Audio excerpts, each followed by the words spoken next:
Amigos, amigas de Revolución de las Conciencias, sean bienvenidos a un programa más después de algunos días que nos tomamos de descanso. No sé si merecido, pero sí necesario, porque ahí estuvimos haciendo diversas actividades. Ya estamos regresando otra vez y el día de hoy vamos a hablar sobre política nacional. Y bueno, como ustedes sabrán, el fin de semana, después de 14 horas de estar discutiendo entre las diferentes bancadas, en San Lázaro se aprobó el dictamen de ley que mandó el presidente Andrés Manuel sobre la Guardia Nacional, con 264 votos a favor y 221 en contra y una abstención. Es que se aprueba esta reforma de ley en la cual la Guardia Nacional pasa a la Sedena a través de un marco jurídico en el cual se va a poder vigilar, revisar y enjuiciar también, dado caso, a los mandos, según si tuvieran alguna falta, y también una regularización de este órgano a través de la Sedena. Pero esto cambia definitivamente porque la Guardia Nacional se prometió que iba a ser un órgano civil y ahora pasa a manos de los militares. En un país donde desde hace muchos años se ha hablado que los militares regresen a los cuarteles, esta decisión es polémica, contundente y tal vez un punto importante en la historia del andresmanuelismo y de la 4T. Para platicar de todo esto, el día de hoy estamos platicando con nuestro amigo Aldair Guillén. Aldair, ¿cómo estás? Bien, muchas gracias, Jesús. Estudiante de la Facultad de Ciencias Políticas. Así es, ya casi terminando. Ya terminando. Y también de un colectivo estudiantil, me parece que eres, ¿no? Sí, también estamos en el colectivo Axolotl haciendo algunas actividades, sobre todo buscando el despertar de esta generación después de un periodo difícil que fue la pandemia de desmovilización social en general. El colectivo Axolotl ha buscado, pues, a través de la formación política, a través de la organización de actividades, sobre todo de conmemoración histórica, como lo hemos estado haciendo, recordando la desaparición forzada de los 43 de Ayotzinapa, entre otras actividades, pues generando un despertar de las conciencias, ¿no? Una revolución de las conciencias en esta nueva generación de estudiantes, no solo de la UNAM, también en la UAM, en Politécnico, en algunas otras universidades en los estados. Cada vez tenemos más presencia y digo, no tampoco se trata de generar presencia para el colectivo, sino para unas ideas en medio de un proceso de transformación. Eso es. Excelente. Siempre el movimiento estudiantil y siempre los jóvenes son una parte importante y deben ser una parte importante en la toma de las decisiones que estamos viviendo, ¿no? Pues esa frase de es que los jóvenes son el futuro, no, son Claro. un presente que merece respuestas, merece políticas públicas y merece atención y estar presente, ¿no? En la toma de las decisiones, ¿no? No Sí. somos jóvenes queriendo participar en temas jóvenes, sino jóvenes queriendo participar en todos los temas de la política nacional, ¿no? Claro, o sea, hay que recordar que el movimiento estudiantil ha estado muy presente en la historia moderna de nuestro país, desde la posrevolución hasta la fecha, ¿no?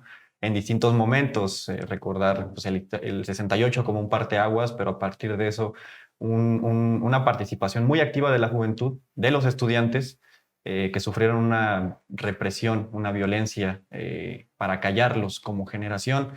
Sin embargo, hay que recordar que estamos en otro momento de la vida pública de nuestro país. Apenas hace unos años, hace 8 años quizá, muchos de nosotros, de otros compañeros, estuvimos protestando contra una ley de seguridad interior también que justamente pretendía darle más poder a los órganos castrenses en la represión, ¿no? O en la vigilancia de las actitudes, acciones y el comportamiento de la población en general.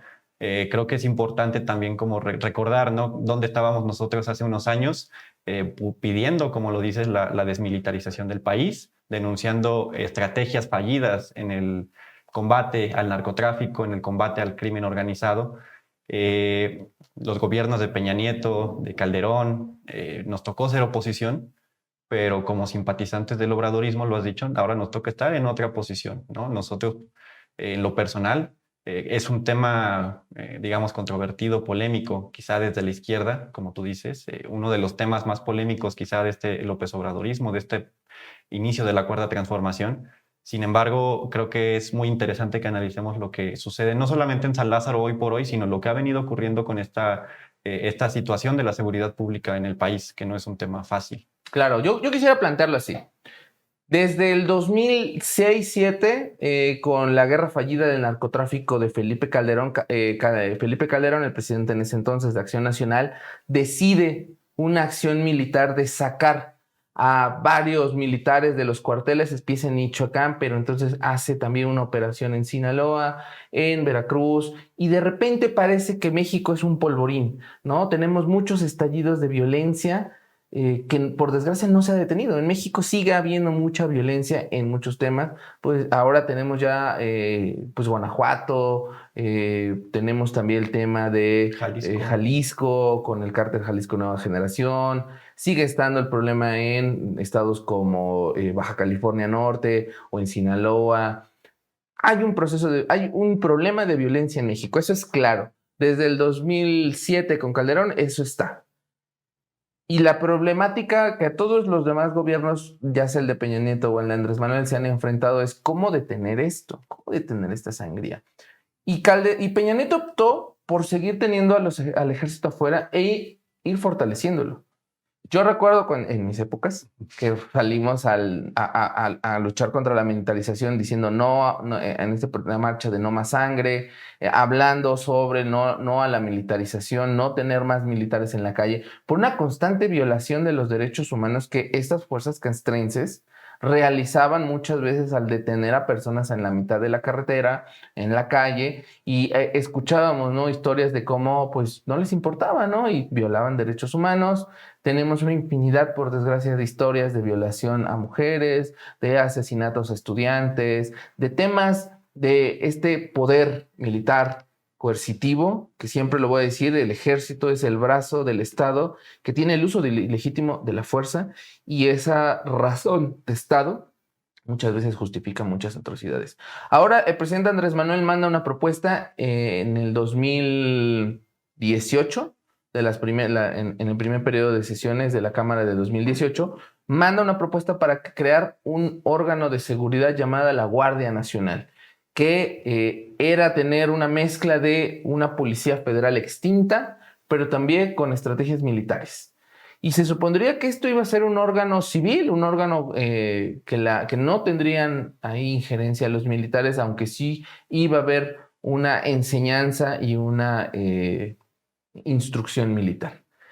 Después de 3 años de tener a la Guardia Nacional, parece que no tenemos los resultados que queríamos, y me parece que es por eso que Andrés Manuel manda esta segunda iniciativa de reforma a la Guardia Nacional, que pase directamente a la Sedena. Andrés, hay que decirlo, le tiene mucha confianza al ejército. Andrés es un presidente que tiene mucha confianza en el ejército, le ha concedido varias actividades, la construcción de Dos Bocas, Santa Lucía. Hay que decirlo, por ejemplo, de Dos Bocas, el ejército va a tener presupuesto también para operar dentro de, abriendo un tema de que es seguridad nacional, ¿no? Y se puede entender que, pues sí, una refinería es de seguridad nacional, no la puedes dejar ahí solita. Pero, ¿qué tanto estamos fortaleciendo al ejército? ¿Tú qué crees de todo esto? Mira, justamente tú comienzas recordando lo que fue el inicio de esta guerra contra el crimen organizado, o al menos esa estrategia, esta política de gobierno de Felipe Calderón para combatir al ejército. Y mencionas también un tema importante, ¿no? Las instituciones públicas responden a un interés general, a un interés del Estado en turno, ¿no? Claro. Porque hay que recordar que cada presidente tiene una visión propia de país que intenta impregnar en sus decisiones de gobierno. Pero ¿qué pasa cuando tienes a García Luna en la cabeza de una Secretaría de Seguridad Pública en donde se ha comprobado que hubo colusión con el crimen organizado, en donde el crimen organizado estaba operando directamente las instituciones públicas del Estado a través de la Secretaría de Educación Pública, de la Secretaría de Seguridad Pública, pero también desde el Ejecutivo Federal? El Ejecutivo Federal en México es el comandante supremo de las Fuerzas Armadas. Cuando Nicolás Sarkozy, ¿no?, recientemente en el documental sobre el caso Cassés Vallarta, menciona que el presidente Felipe Calderón no podía tomar ninguna decisión, sobre todo de seguridad, sin su secretario de seguridad. Habla del papel que tenía el crimen organizado infiltrado en el Estado y en la garantización de la seguridad pública, ¿no? Hay que entender que en México hemos tenido distintas instituciones de seguridad pública que buscan una homologación de las responsabilidades de seguridad, ¿no? La Policía Federal, la AFI, que son ejemplos de estas instituciones en el gobierno de Fox y en el gobierno de Felipe Calderón, que sin embargo el mismo personaje, García Luna, está presente, es una constante. Cuando en el 2018 el pueblo de México, que había exigido, que había solicitado un cambio en la política de seguridad pública, exige la desmilitarización del país, es también a razón de que las Fuerzas Armadas salen de los cuarteles a las calles a combatir el crimen organizado sin una legislación, sin un marco legal que regulara las acciones del Ejército Nacional en tareas de seguridad pública, lo cual le dio mucha cabida, la opacidad le da mucha cabida a las irregularidades, a la violación de los derechos humanos y sobre todo a la corrupción de las autoridades, hay que decirlo, públicas, de seguridad pública, pero también militares, ¿no? Está el caso pendiente, por ejemplo, de Cienfuegos, ¿no? Si Calderón tuvo a su García Luna, Peña Nieto tuvo a su Cienfuegos, ¿no? Dos figuras centrales en la seguridad de México que de una u otra manera se les ha vinculado a García Luna muy certeramente, ya tiene abierto, está preso en este momento en Estados Unidos, y Cienfuegos, por una mediación, por una búsqueda ahí, está en duda realmente, está en duda porque en realidad fue el gobierno mexicano el que tuvo que mover para que la DEA lo dejara libre, Claro. ¿no? O sea, nunca se va a saber si él fue o es o estuvo coludido, ¿no? No tenemos esa claridad, pero la DEA lo investigó y lo detuvo. Claro. Eso es una realidad, ¿eh? Claro, es que también es un tema sobre la soberanía nacional, ¿no? Sobre qué tanto control tiene el propio Estado mexicano sobre la seguridad al interior de su territorio y de sus propios ciudadanos, ¿no? El hecho de que Estados Unidos haya enjuiciado a García Luna o quería enjuiciar a García Luna también está vulnerando a una institución, como tú lo has dicho, tan central en la procuración de paz y de justicia del Estado como lo es el ejército mexicano, ¿no? Andrés Manuel le tiene confianza al ejército porque él es el comandante supremo del ejército. ¿Qué pasa cuando un coronel no confía en su propio ejército? Hay un caos completo, ¿no? El fortalecimiento a las instituciones, y lo dijo el presidente en su informe de gobierno, ya no se permite la colusión de ninguna forma de algún García Luna dentro de la seguridad pública de México, ¿no? Eso también significa un cambio en la razón, en el interés del Estado. El Estado mexicano se ha depurado, la corrupción ha sido uno de los temas prioritarios de este gobierno y también a eso responde esta reforma a la ley de la Guardia Nacional, ¿no?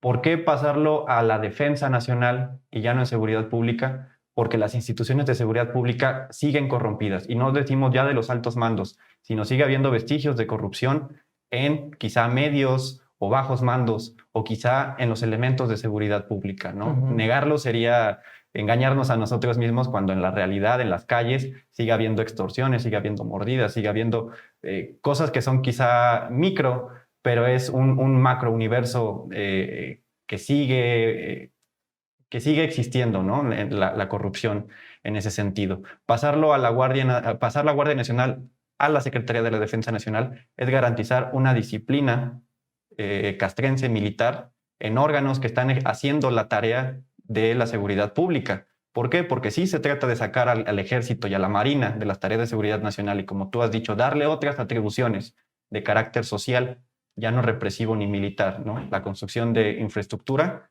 por temas de seguridad nacional, pero también la atención a la población vulnerable en muchos casos, ¿no? O sea, y no solamente el plan DN3, sino el ejército y la marina fueron cruciales, por ejemplo, en estrategias como la campaña nacional de vacunación contra la COVID, ¿no? Claro. Es un cambio completo en la política de Estado. Y tampoco voy a ser ingenuo y creer que porque ahora Andrés Manuel está en la presidencia y todo lo que él proponga está bien, en el futuro no va a ser un tema de debate, ¿no?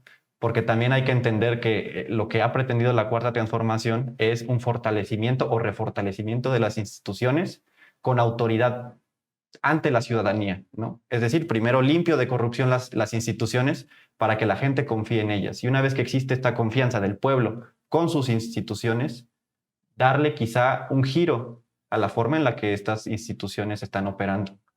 ¿Tú creerías, porque hay algunos políticos por ahí que han hecho el comentario de que en realidad se está haciendo al ejército, se le está quitando un tanto el órgano castrense y lo que está haciendo es que al ejército se le está haciendo una organización civil.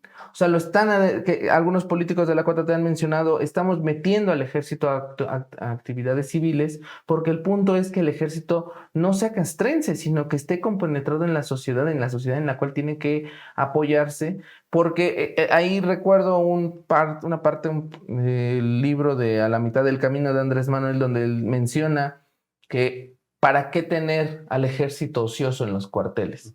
Si aún así se les está pagando, si aún así se les está manteniendo, ¿por qué no tenerlo trabajando en algunos otros proyectos de carácter nacional, ¿no? Y es por eso donde Andrés Manuel justifica el que ellos hayan construido Dos Bocas o Santa Lucía, que es no tener al ejército ocioso, ¿no? Sino tenerlo en actividades de carácter social. Pero ahí hay un buen punto a discutir. Ese es el papel del ejército. O sea, el ejército en la teoría clásica es para resguardar fronteras de invasiones. Ese es tu ejército. El ejército regular está para detener ese tipo de actividades. Y también yo quisiera hacer, porque no quiero ser falto de memoria, el papel del ejército durante los más de 100 años que tiene desde el ejército revolucionario, que es desde donde se toma en cuenta el ejército actual, hasta este momento, ha jugado mucho con intereses negros. O sea, estoy hablando de la guerra sucia de los 70, por ejemplo, donde el ejército tuvo un papel represor, ¿no? Y como tú lo dices, ¿no? O sea, cada gobierno ha tenido su forma de ver, de organizar y de considerar las cosas. Y no olvidemos que, bueno, como Díaz Ordaz, Echeverría o López Portillo, pues que ellos fueron los represores, ellos son los comandantes y ellos son los represores. Pero el ejército ha tenido un papel muy extraño en la historia de México. Yo no podría decir que el ejército formalmente es, como Andrés Manuel lo dice, como una de las mejores instituciones. Yo creo que es cuestionable, ¿no? Es muy cuestionable porque el ejército durante muchos años, no sé, desde Adolfo López Mateos, cuando se sabe que son militares los que matan a Genaro Vázquez, guerrillero revolucionario de Morelos, hasta el tema de Lucio Cabañas, el tema de los estudiantes en el 68, el halconazo del 71. Hay que hablar del tema del ejército como esta institución que en México se le ve como incluso con un aura de esta institución un poco corruptible, pero que en realidad ha estado metida en las manos, las ha tenido sucias mucho tiempo, ¿no? El tema de que varios mandos militares han estado coludidos con el tema del narcotráfico. No voy más lejos, ¿no? Heriberto Lascano fue fundador de los Zetas, siendo él un coronel de los GAFES, ¿no? De las Fuerzas Especiales Mexicanas. Entonces, está en contrapunto, porque entiendo la confianza que Andrés Manuel puede tener en la institución del ejército, pero también, si hacemos un poco de balance con la historia del ejército, es cuestionable, ¿no? O sea, y creo que solo los resultados de la Guardia Nacional nos podrán decir si esto fue una buena estrategia o no. Yo no creo que haya otra forma de analizarlo, porque los dos puntos son ciertos. Tenemos mucha violencia en México y necesitamos solucionarlo. ¿La Guardia Nacional puede servir? Puede ser, pero me parece que todavía estamos en un veremos. ¿Tú qué crees? Pues, como tú dices, analizando los resultados de la Guardia Nacional, vemos que hace apenas unos días tuvimos una crisis de seguridad en México en varios puntos de la República, varios municipios. El crimen organizado a sus anchas provocó terror entre la población y hoy por hoy la Guardia Nacional es la institución que ha tomado, digamos, el asunto, ¿no? Están en Zapopan y en otros municipios, tanto de Jalisco como de Guanajuato, como de Baja California, tomando esa responsabilidad que les confiere la Constitución, ¿no? Es interesante que retomas el antecedente, ¿no? De que tenemos 100 años con este ejército que se funda por Venustiano Carranza para defender la Constitución ante el golpe de Estado de Victoriano Huerta. Así es, ¿no? así es. Justamente, Victoriano Huerta, pues recordemos que representa intereses oscuros y ante esa intromisión de intereses externos a los intereses de la Constitución es que surge el ejército constitucionalista hace pues ya más de 105 años, ¿no? Entonces, pues yo también no soy falta de memoria y sé que el ejército mexicano ha participado en la represión, en la guerra contra el pueblo, que se ha dirigido desde el poder, ¿no?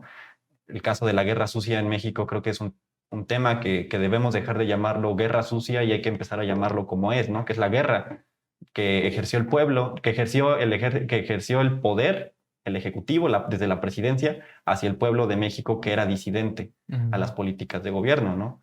Creo que hay que entender también que la desmilitarización no es solamente un hecho de un día a otro, no es solamente decretar que el presidente diga el ejército regresa a los cuarteles y la inseguridad no va a parar. No va a parar porque sigue habiendo muchos pendientes, ¿no? Y es justamente, como decía y iniciaba con esto, la Guardia Nacional hoy por hoy está tomando el tema de la seguridad en sus manos y a pesar de todo, a pesar, por ejemplo, de los gobiernos anteriores que perdieron una aprobación histórica, como el caso de Peña Nieto, que para su cuarto año de gobierno tenía un 25% de aprobación, la legitimidad en el ejército era una de las instituciones más reconocidas por la población mexicana, ¿no? La Marina también, pero el ejército mexicano no ha perdido ese reconocimiento del pueblo mexicano. Y Andrés Manuel, por ejemplo, habla del pueblo uniformado. Y es que en realidad los y las militares en México bien tienen un origen humilde, un origen popular, un origen pobre, ¿no? Eso no hay que olvidarlo, no es una institución militar que venga, digamos, de familias que tengan legados militares. Es una institución que sí tiene un interés popular y justamente su vocación de defender la Constitución es el interés que guía a esta institución.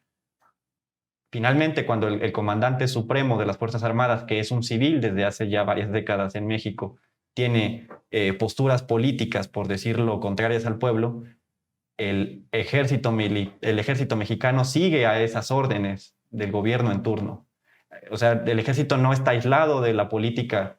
O sea, aunque no participa activamente en la vida política, no está aislado de la vida política porque son las decisiones políticas las que conducen el actuar del ejército mexicano. Claro. Y yo reitero que esta política de desmilitarización no es que de la noche a la mañana vamos a desmilitarizar al país. Y justamente la Guardia Nacional surge con el objetivo de transitar a esa desmilitarización, que ya no sea Ejército Mexicano como institución, ya no sea Marina como institución, sino Guardia Nacional la responsable, mientras el Ejército Mexicano pues no va a quedar, como tú dices, en los cuarteles sin hacer nada, sino ocupándose con otras tareas. En un contexto internacional de conflictos bélicos, también la postura diplomática que toma México ante el exterior es importante. Ayer lo dijo Rosa Isela en las Naciones Unidas, ¿no? La secretaria de Seguridad Pública. No queremos ganar la guerra, queremos ganar la paz. Son posturas políticas, ¿no? Que están apuntando hacia un proceso de pacificación del país. Para eso necesitas cambiar la percepción que tiene la población hacia las instituciones. Si le preguntas a un niño qué hace un soldado y te dice matar, es que tiene una percepción errónea de cuál debería ser la función del ejército, que es proteger la Constitución y con ella los derechos de los mexicanos, los intereses de los mexicanos, pero sobre todo la soberanía. Y la soberanía ya no se defiende como tú decías, ¿no? Poniendo militares en las fronteras. Se defiende con políticas diplomáticas, como lo ha estado haciendo México en temas migratorios, en temas energéticos, en temas políticos en América Latina, ¿no? ¿Qué hizo el ejército mexicano sino salvar a Evo Morales, que pues estaba siendo víctima de un golpe de Estado en su propio país, y el ejército mexicano, digamos que pudo haber entrado ahí en unos temas diplomáticos sobre si violó o no la soberanía peruana, la soberanía boliviana, lo que sea, pero están ahí para defender esos intereses del pueblo no solamente mexicano, ya aquí también latinoamericano. ¿Por qué? También las políticas públicas del propio gobierno del presidente trascienden fronteras para combatir un único problema, un único mal, que es la pobreza y la desigualdad. O sea, vemos aquí que justamente la política de seguridad pública, seguridad exterior y también de relaciones políticas con el exterior cambia completamente. Entonces, si analizamos solamente el decreto de la Guardia Nacional o solamente esta reforma a la ley de la Guardia Nacional, estamos olvidando un contexto político muy importante y justamente en el contexto histórico hay que entender que ya no tenemos a los mismos gobernantes que antes, cuando nosotros exigíamos desmilitarización. Ahora somos simpatizantes de un proyecto político que busque esa desmilitarización con soluciones y con alternativas desde el gobierno, ya no solamente con posturas ideológicas o políticas, ¿no? Confío en que va a haber una desmilitarización, que el ejército mexicano tiene que cambiar esa lógica o más bien el ejército, las instituciones de seguridad, el Estado mexicano tienen que cambiar esa lógica de ver la seguridad como un tema de violencia, como un tema de guerra contra los buenos, contra los malos, ¿no? A partir de los buenos, para entender, como dice Andrés Manuel, que la justicia es producto de la paz, es producto del buen gobierno, es producto de la honestidad y la ética de los gobernantes y también la participación del pueblo mexicano, ¿no? ¿Por qué? Porque el pueblo mexicano está ahí en las instituciones, pero muchas veces no está en la toma de decisiones. Por supuesto. Yo creo que vamos a, después de esta incorporación de la Guardia Nacional a la Secretaría de la Defensa Nacional, creo que va a haber un periodo de año y medio en el cual va a ser muy importante que dé resultados esta estrategia de seguridad, porque efectivamente creo que tienes toda la razón junto con el presidente, que estamos buscando la paz y solo a través de la paz se encuentran el desarrollo social y el desarrollo del pueblo mexicano. Pero también tú le preguntas a la gente que cuál es uno de los problemas más graves y hay dos, ¿no? Que te dicen la pobreza y la seguridad. La gente se siente insegura, sabe en muchos lados. A veces aquí en la Ciudad de México no lo podemos vislumbrar tanto porque la Ciudad de México mantiene cierta estabilidad, con delincuencia como en cualquier gran urbe, pero hay una cierta seguridad, ¿no? No vemos despliegues de grupos militares o paramilitares que cierran carreteras, que hacen quema de carros. No estamos viendo eso en la Ciudad de México. Pero si tú le preguntas a otras personas en el país, muchas veces lo que te dicen es lo que más nos causa conflicto es la violencia, ¿no? En algunos lugares como Tamaulipas, Matamoros, ese es el pan de todos los días. Y la otra es la pobreza. Y me queda claro que la estrategia del presidente siempre ha sido menguar y poco a poco ir menoscabando el tema de la pobreza a través de muchos apoyos sociales y de mucha inversión pública. Y eso está, desde mi punto de vista, perfecto. El otro problema que creo que a veces quedamos a deber en la 4T es el tema de la seguridad. Y es ahorita, en esta nueva reforma que se está haciendo a la ley de la Guardia Nacional, que yo creo que tiene un año de gracia, va a tener un año, porque si no, la o el abanderado para el próximo proceso de la cuarta transformación, el próximo sexenio, va a tener una cuestión muy complicada, porque esta estrategia no funcionó. Si esta estrategia no funciona, no sabemos cómo vamos a continuarla, ¿no? O sea, cómo podremos decir, esta es la estrategia, ¿no? ¿Cómo podemos seguir teniendo a los militares afuera si durante un año y medio no hemos tenido los resultados que queremos? Creo que va a ser complicado porque dentro de la 4T también se puede ver esta cuestión de esta lógica política de durante muchos años dijimos no a la militarización. Se le está dotando al ejército con un voto de confianza por el Andrés Manuelismo, por el propio presidente que pide darle ese voto de confianza y que está hablando, como Salvador Allende decía, pues este pueblo uniformado. Pero bueno, yo te respondería, Salvador Allende hablaba de que estando bien con la tropa no iba a tener ningún problema. Pero no fue así, ¿no? O sea, hubo un golpe de Estado también, porque es muy difícil quitarle al pueblo uniformado también su formación castrense de que el alto mando es el alto mando, ¿no? Fue golpe de Estado y fue traicionado, es muy parecido a lo de Victoriano Huerta. Claro, aquí nuestro amigo Jorgito Núñez, que siempre está detrás de cámara, nos recordaba, ¿no? Es un golpe de Estado y aparte es una traición dentro, ¿no? Del propio ejército. Claro. Porque Salvador Allende, yo recuerdo mucho en uno de sus últimos discursos, y yo creo que de ahí Andrés lo toma, porque Salvador Allende es una figura muy importante para el presidente. O sea, esta idea de si estamos bien con la tropa, estamos bien, ¿no? Estamos bien en la seguridad. Pero la formación castrense de los militares es muy difícil quitársela y ellos saben que tienen que seguir las órdenes del superior a veces, y el superior a veces inmediato es el coronel, el general, que llega a tener otros planteamientos, ¿no? De cúpula. Entonces, yo creo que es al tiempo, vamos a tener que esperar tiempo al tiempo, a ver qué resultados tenemos. Esperemos que haya cierta pacificación dentro del país. Esperemos que estos años, 23, 24, que van a ser definitorios para muchos proyectos de la 4T, proyectos de infraestructura como Dos Bocas, que ya estará trabajando bien, como el propio aeropuerto, como el corredor interoceánico, como la conexión Guatemala-Guadalajara con trenes, como los planes de infraestructura de carreteros, darán muchos resultados y vamos a ver si fue la estrategia correcta también esta cuestión de la transmisión de la Guardia Nacional a la Sedena. ¿Un último comentario sobre esto, sobre la Guardia Nacional? Sí, pues retomo esto que comenta sobre Salvador Allende, que justamente él apelaba al carácter popular de su ejército y recibe una traición del ejército, ¿no? Pues sabemos que no era todo el ejército chileno el que no quería al gobierno de Salvador Allende, sino un grupo encabezado por Pinochet.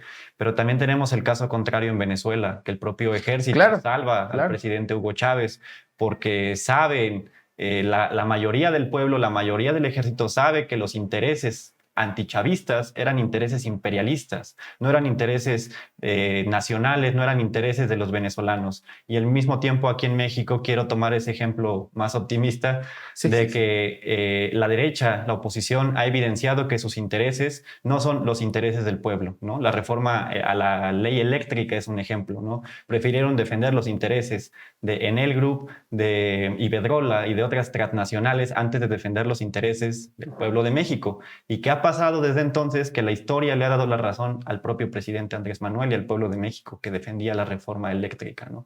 Creo que es un ejemplo de que la política de gobierno de la Cuarta Transformación va bien porque va representando los intereses de la población, del pueblo, y esperemos que no se equivoque en esta ocasión el presidente, que también, como todo gobierno, es proclive a equivocarse, ¿no? No vamos tampoco a ser tan, pues sí, ¿no? Concederle tanta confianza porque claro que también la población tiene muchos reclamos pendientes, ¿no? No somos ajenos a la inseguridad, no somos ajenos a los problemas de pobreza que persisten, que es una de las políticas o de los rubros de política en donde más ha avanzado este gobierno.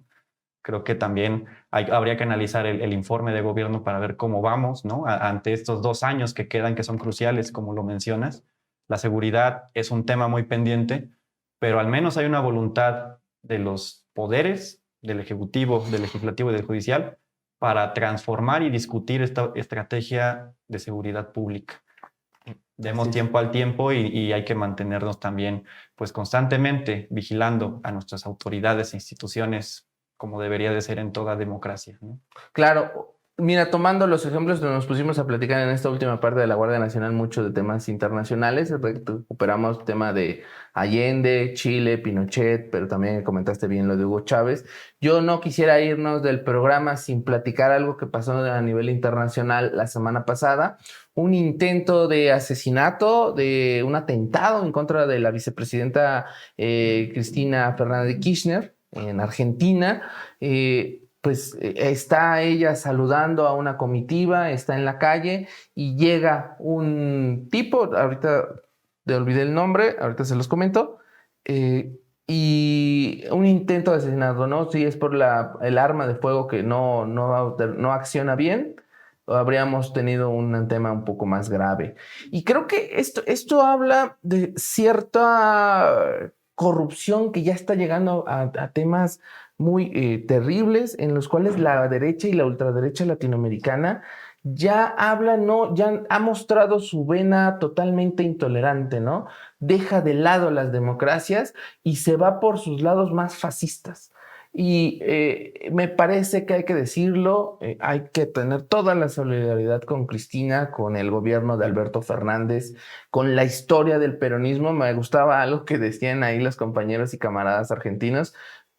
No sé si Dios exista, pero si existe, sabemos que es peronista, porque definitivamente Cristina se salvó y creo que dejan una muestra de qué tanta confrontación hay ahorita en Argentina por un país. Están ahorita disputando en Argentina el proyecto nacional argentino de recuperación para a los que menos tienen, ¿no? Claro. ¿Cómo viste esta situación? Pues sí, coincido en que es casi milagroso, ¿no?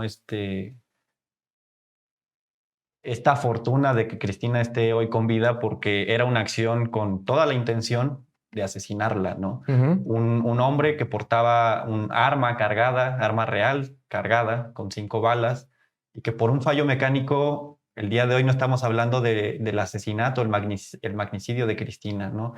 Eso pues inmediatamente ha despertado muchas reacciones, pero quiero mencionar y hacer énfasis en que el día de ayer en la Plaza de Mayo miles de personas salieron a respaldar a Cristina, ¿no? Cristina, que ha sido presidenta, que hoy es vicepresidenta y que ha recibido constantes agresiones de la derecha argentina y de la derecha internacional, hoy por hoy es un ejemplo de resistencia en América que no debemos tampoco dejar de lado ni dejar de expresarle la solidaridad a esta mujer que pues significa un ícono en estos olas progresistas del siglo XXI en América Latina, ¿no? Claro. Hoy, ante un avance de la izquierda en América Latina, en Perú, en Chile, en Colombia, en Argentina, en México, ¿no? Sobre todo, hay también un intento de la reacción de la derecha internacional. Y antes de este suceso, yo me sorprendo que Cristina mencionó, si algo me pasa, no volteen a ver al occidente buscando culpables, volteen al norte, porque sabemos que la derecha internacional y la derecha regional en América Latina tiene el origen de sus intereses en las transnacionales estadounidenses.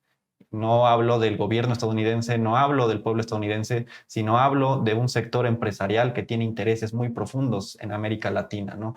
Y en Argentina, Cristina Fernández de Kirchner ha sido el objeto de sus ataques constantes. Y el día de jueves, miércoles, no recuerdo exactamente, pero que se lleva a cabo esta acción, ellos están rebasando una frontera, están demostrando que son capaces de asesinar, de cometer un magnicidio, de generar no solo eso, sino una inestabilidad política tan profunda en Argentina que no les importan otras cosas más que sus intereses, ¿no? Creo que aquí sí tenemos que hacer una reflexión colectiva con hermanas, con hermanos latinoamericanos que defendemos un proyecto de transformación latinoamericano antiimperialista, de que se está cruzando un límite que nosotros no queremos que se cruce. Nosotros hemos apelado al diálogo, a la democracia, hemos apelado al pueblo, ¿no? Sobre todo que refrende y que respalde estos procesos de transformación. Mañana se vota la Constitución en Chile. Así es. También es un tema ahí pendiente, pero estamos viendo que hay una constante contradicción entre los intereses de la izquierda, del pueblo latinoamericano y del pequeño grupo que representan la élite y la oligarquía latinoamericana. ¿Qué te parece si hacemos en 2-3 días después de la votación de la Constitución de Chile, hacemos un programa y platicamos sobre el proceso chileno, que tiene muchos puntos que platicar y que revisar? Yo siempre he sido partidario de que a México le hace falta revisar el pacto constitucional y habría que platicar y revisarlo, ¿no? Pero veamos esa experiencia, a ver cómo le sale la presidencia de Boric y esta asamblea constitucionalista, la cual ha tenido sus retrasos porque la propia derecha no quiere ceder, dejar pues ciertos derechos que tuvo a través de la constitución pinochetista, ¿no? Que tienen desde los 89, si no mal estoy recordando. Sí. Entonces, pues lo platicamos en otro programa, ¿no? Claro que Sería una buena oportunidad. Amigos, amigas de Revolución de las Conciencias, se nos fue muy rápido temas como Guardia Nacional y el intento de asesinato de la vicepresidenta Cristina Fernández de Kirchner. Como vieron, temas interesantes, pero bueno, los dejamos a ustedes las conclusiones. Nos estamos viendo. Aldair, muchas gracias. Gracias, Jesús. Hasta luego.